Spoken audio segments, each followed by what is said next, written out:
Welcome to Conversations with Susie, where we talk to interesting villagers like you about interesting things that they're up to. I'm Susie Stockholm.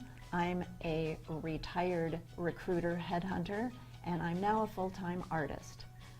I'm out looking for wonderful people who have great stories, and I have found one today named Ellen Rose. Welcome, Ellen. Hi, Susie. I'm so happy to have you with me today.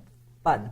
Ellen is quite the accomplished artist. She lives in the village. She showed at the William Merrill Gallery for many years. She was also at the Los Angeles County Museum of Art for 20 years.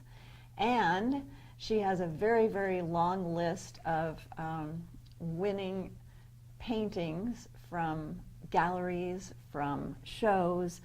I'm sure I'm leaving something out, so help me out here, Ellen. No, you did fine. You did fine. I have a long resume because I've had a long life at this point.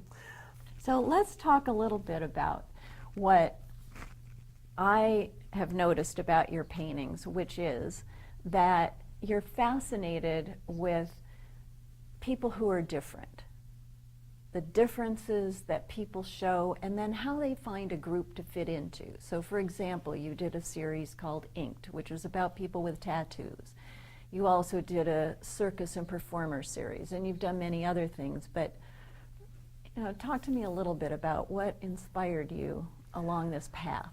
Well, I think we put a face on to the public, and we have a private identity, and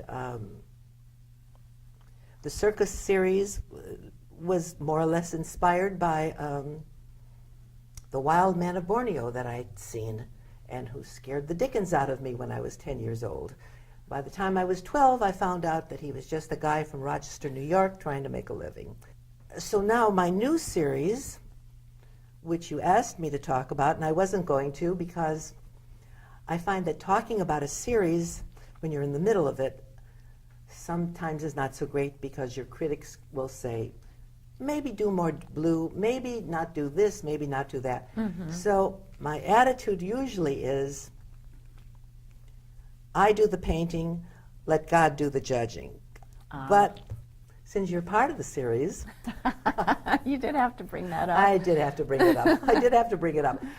I am doing a series on Laguna Woods Women in the nude with masks on. Why? Because we have issues of identity. We're seniors now, and we have different things to cope with emotionally, physically, and I was surprised how many women were willing to bear it all in the spirit of fun and camaraderie. I want to celebrate us. We're not wearing brown. We're not sitting in chairs. I want to celebrate the Aquadettes. They're out there. They're with their sparkly costumes. They're 70, 80, 90 years old. Mm-hmm. They have put at bay their aches and their pains, their social life, their spiritual life, because of this group, is phenomenal. I just read in the paper this morning that the Palm Springs Follies are closing. I'm sure you all know about them. They're elderly actors and actresses, also in their 70s and 80s, and maybe a 90-year-old, who have been performing in Palm Springs. This is their last season. I'm going to miss them. I'm going to miss them. So that's what I'm doing. And I've been able to recruit a lot of women because I tell them, you can be Miss March, you can be Miss July. So so you think there's a calendar coming up, perhaps?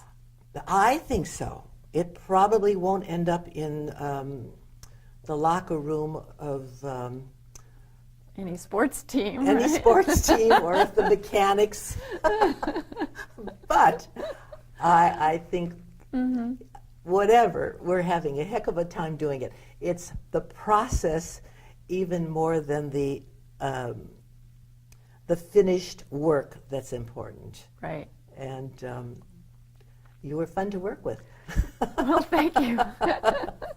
I know, I think I'm the one with a leg up on the wall or something. That really was fun. It was exciting to be part of something that's created by an age mate of mine, and I've enjoyed having Ellen as my friend and as a fellow artist, and also as my guest today. I want to thank you very much for joining me, Ellen, and thank you for joining us. If there is someone you know who you think should be on the show who is interesting, please let me know. The information is on the screen. I do have an opening for February calendar. Oh, Ellen has an opening for the February calendar, so I think you need to be thinking about which mask you want to pick out for your photo shoot. On our next show, we'll be talking with an artist who paints on her iPad using just her finger as a paintbrush. We also have some other interesting people lined up, so I hope you will check in next time.